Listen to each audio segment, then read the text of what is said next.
Python is one of the most popular languages in the world. Well, coding languages at least. And I know you guys want more Python videos because apparently whenever I upload a Python video, well, it gets a lot of views.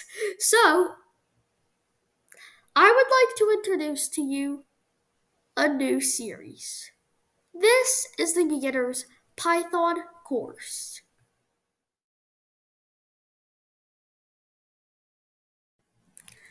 In this course, you are going to learn the basics of Python so that you can start creating your own programs. Remember that this is targeted to beginners, not professionals. Alright, so in this very first tutorial, we are going to learn how to set up Python on your machine. Now, I actually already have it downloaded, so I can't go through all of the installation steps, but I can show you how to do this. So step number 1 is downloading Python itself. You need this. This is very important. Don't skip this step. Alright, so basically just type in Python and then click python.org. Make sure this is the correct link because I don't want you to get hacked. Alright, next you can just click Downloads and click Download Python. And if you're on Windows, this will do an installation wizard. If you're on Mac, it will be a little different. But if you do Windows, you're going to see a box that says Add Python to Path.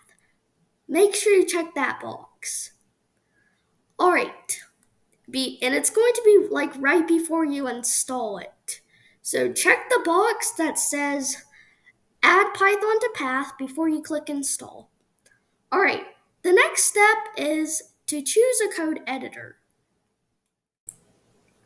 Alright, now we need to select a code editor.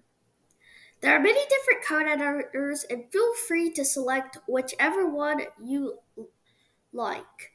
However, in this video, I have a few suggestions. So we have Microsoft Visual Studio Code, and PyCharm.